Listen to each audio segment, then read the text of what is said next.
One final word about Maududi.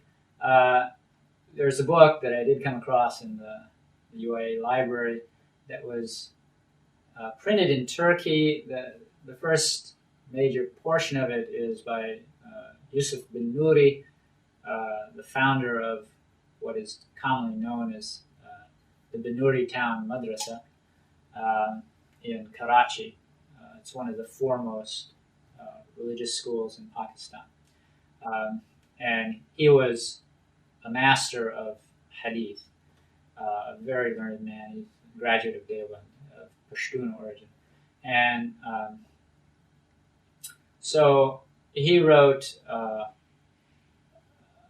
book on a very short essay on Maududi and his life and his ideas. Basically, it's a negative take on him. And then the book has these little appendices. One of them, which is like a 2 or 3 page summation of, it's called "Who is this Maududi?" And they seek to show how he's dalun mudil, that he is astray and leading others astray.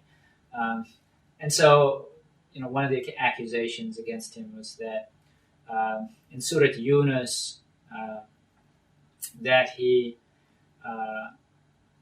said, there's a verse that talks about how the people of Yunus, kushifa anhum al-adhab,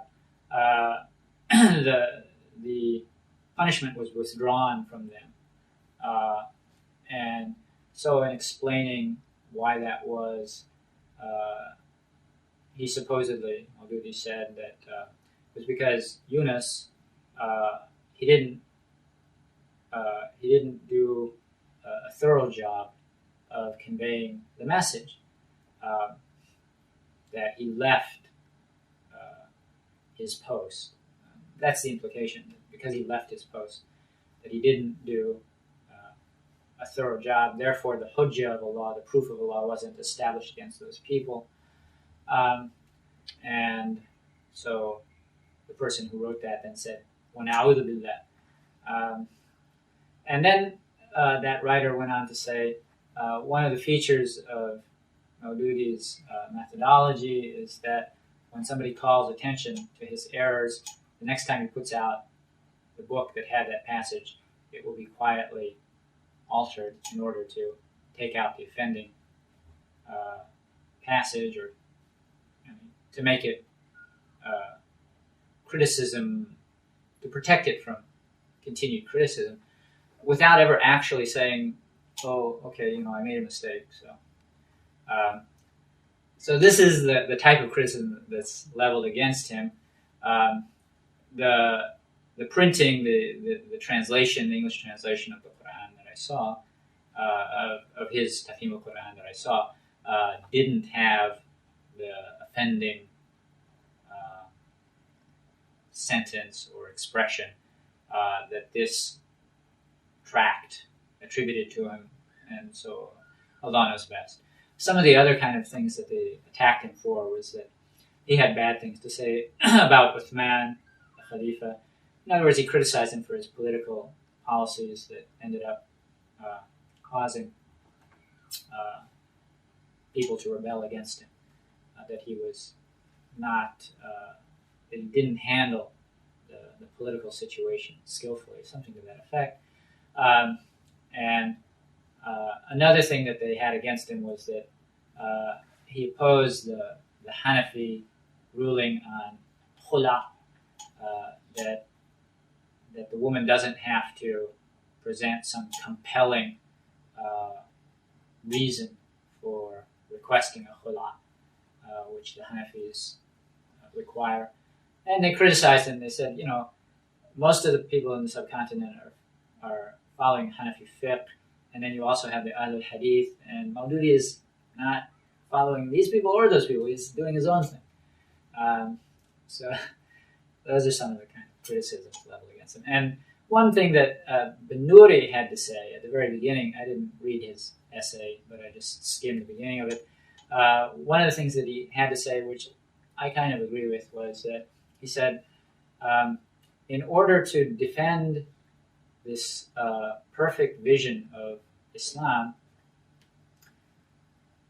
he looked at history after the era of the Prophet ﷺ and Abu Bakr and Omar, and you start to see these political problems cropping up, and then particularly with the establishment of the Umayyad dynasty. So how do you square this ideal vision of life that you're saying Islam brings with the historical realities? His answer was that, well, after that early period, the Muslims lost sight of what they're supposed to be doing, and that after that, you had these un-Islamic systems that were in place and that controlled the public life of people, and basically you've had 13 centuries of un-Islamic rule in the name of Islam.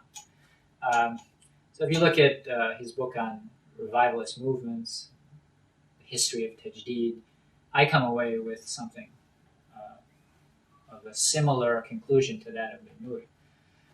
Anyway, be that as it may, I will leave you to draw your own conclusions. With regard to Sayyid Qutb, rahimahullah, let's just talk a little bit about some of his key ideas. We said that from Maududi, who wrote a book called Islam and Jahiliyyah, he seems to have picked up, and according to some authors, I mean, he directly acknowledges that his understanding of this concept was directly taken from Maududi. And in his famous book, Ma'alim fi Tariq, which was published in English under the title Milestones, he has this comment. He says, "Today we're in a similar or darker Jahiliyyah than that contemporaneous to early Islam. All that surrounds us is Jahiliyyah, people's visions, beliefs, their habits and customs, their source of knowledge, art, literature, rules and laws, even what we consider as Islamic education, Islamic sources, Islamic philosophy, and Islamic thought. All of it is a product of Jahiliyyah." And that's in Milestones. Now, to look at where these different works came in his life and in his career, he published Social Justice in Islam around 1948, which was an attempt to sort of cut the leftists, the communists, off at the pass. In other words, to show that communism is not needed in order to establish social justice. That Islam has within its teachings a strong concern for social justice, and that it has the means to establish it. It's just that we're not applying Islam. That's why our societies are so messed up. And so then in 51, when the Free Officers Movement took power, or 52, I think, the Free Officers Movement took power, he spent about 6 months as a cultural advisor to the Free Officers Movement, and he was it was like just in the midst of their deliberations, apparently, or he was there in their midst. And after 6 months, he realized that these people have a different agenda, and so he withdrew, and he became the editor of Ikhwan al-Muslimun's newspaper. And shortly after that, he and most of the Ikhwan leadership were arrested. They were released, and then a couple months later, they were arrested again. The pretext for it was a supposed assassination attempt against NASA, and that was pinned on the Ikhwan, and they put them in jails. And he was sentenced to 15 years. Um, he spent 10 years in Nasser's jails, and he was released through the intervention of the president of Iraq, Salam Arif. And when he got out, he wrote and published Milestones, which is probably his most radical work. And you can see that it's a product of living under what was probably abysmal conditions, perhaps torture, in Nasser's jails. So, that oppression radicalized him. If we compare Maududi, who, he passed through jail, but I don't think he went through any of that. I don't think he was tortured. That Maududi, he's held fast to the idea that Islamic movement should not